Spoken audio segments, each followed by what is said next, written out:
Hey, thanks for watching my videos. That's awesome. Did you know that I also write a blog a couple times a month and run a podcast a couple times a month and write books every couple years? Here's one of them. Yeah, it's a good one. So I'm going to do you a favor right now because as a potential reader, you don't know what my writing is like. But if I read to you, you'll really get it.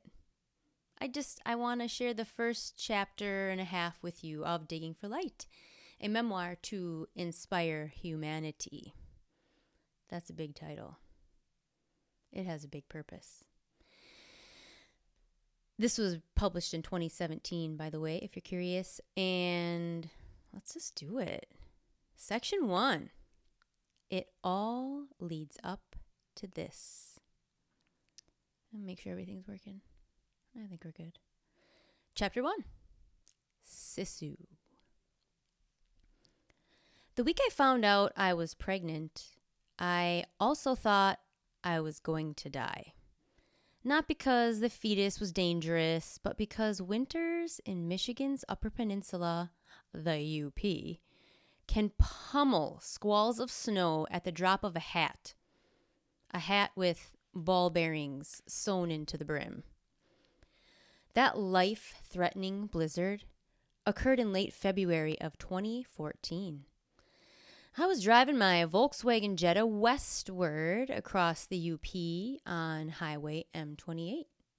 My Pure Michigan writing crew and I just spent the day at Tequamanen Falls, where the rocky edges of the Cascades iced up in hues of blue, green, and brown. After stopping for a fancy dinner, we headed to our hotel in Marquette. The sky had long been dark, and the clouds dropped curtains of heavy snow. Though I could barely see the taillights on the cruise van in front of me, at least I had them as a focal anchor. My low-riding Jetta spun the best winter tires, but that didn't help much when the snow on the road was skimming my front bumper. Either it was too late in the evening for the plows to come out, or they were somewhere behind us. This wasn't my first time driving in the UP snow. I was pretty decent at it, actually, but the sky was dreadfully dark. Visibility was minimal. I was exhausted and newly knocked up. I was scared for my life as my car shifted side to side while I shaved off an inch or two of snow for any car that dared to venture behind me. And we still had at least an hour to Marquette. My passenger, thank heavens for a passenger, was from Washington, D.C. She was a little freaked out, too. I could tell when she started to twist her dark locks tighter around her index finger. She could feel my car shimmying in and out of the lane. Her perfectly lined burgundy lips questioned, "Are you comfortable driving in this?" "Oh, yeah," I lied, hoping to keep one of us in dry pants. I do this all the time. So I plastered a smile on my face as the snow splattered over my windshield and we zigzagged down the road. Where was the side of the road anyway? Or the middle? We were going to die. How did our leader and the van traveling crew not want to stop and wait this out?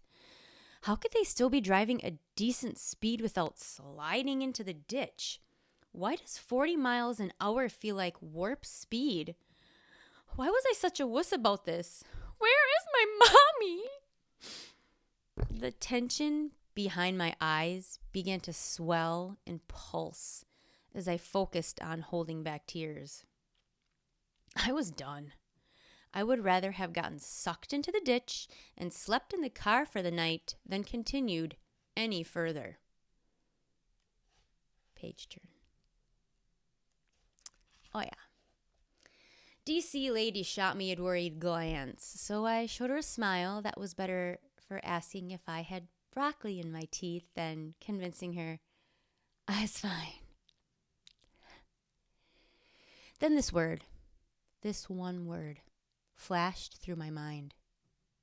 Sisu. At first I blew it off, so I could just keep white-knuckling our lives through the blizzard.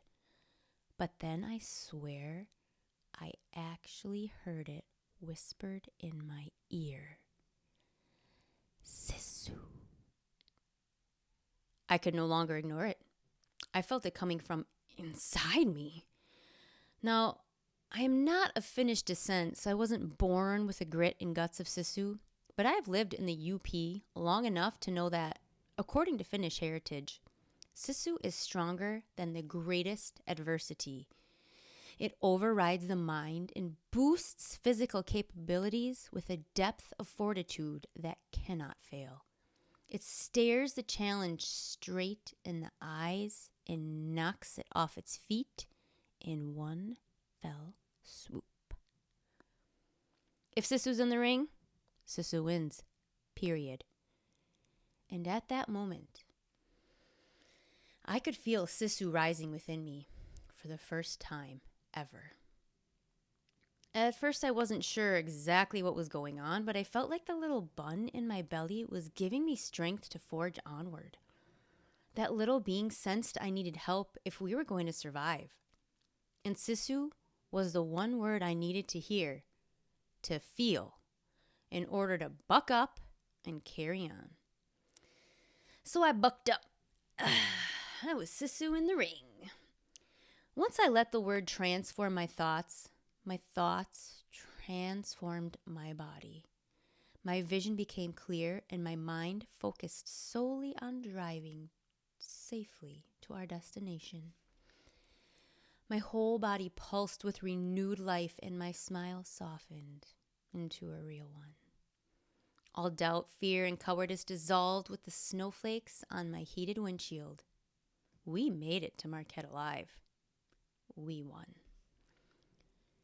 That was the first communication I received from my someday to be baby, and the first time I fully understood what Sisu meant. Looking back, I realized that experience sprouted a seed that led to the most profound growing of my life. I could have named him Sisu, but I didn't. We'll find out why here, because we're going to go to chapter 2. Just a little bit. Just to tease you. Chapter 2, Hospital. That blizzard was not the scariest car ride of my life. The scariest ride occurred October 18th, 2014, 8 months later. Linda, my darling mother-in-law, drove my freshly born son and me home from the hospital. I sat in the back seat with him, my little Braden Philip Rogers. My husband, Aaron, chose the name Braden simply because he liked it. He picked Braden in case we had a boy, and I picked Eva Jo in case we had a girl. At 7:51 a.m. on October 15th, we found out that Aaron got to use the name he chose. Does he look like a Braden? I asked Aaron while he peeked over my abdominal curtain as the surgical team cleaned our baby boy. Aaron was the only person to see Braden at the birth besides the medical team who helped cut him out of my belly. I'd wait another hour for that magical moment. I got to choose the middle name, so I picked Philip. Philip is the name of my father, the person who taught me unconditional love. While Linda drove us north to Copper Harbor, I was amazed at how tiny Braden looked in his car seat. He looked like a child's doll. I could have fit one more just like him into that seat. Maybe two. His newborn-sized pajamas were rolled up thick and loose over his wrists. The monkey faces embroidered onto the feet of his jammies hung well past his own. His hospital-issued hat slid over his sleeping eyes and rested on his nose. On a normal fall day in the Keweenaw Peninsula, the crisp air blowing from Lake Superior's shore was exactly what I needed to take a full breath of revitalization. But in the car that day, Braden's oxygen tank clunked beside my feet, snatching any feelings of vitality. This tank, complete with its own pull cart, felt like a burden, not only because pulling it while carrying a tiny person and nurturing a freshly stapled incision along my abdomen seemed physically impossible.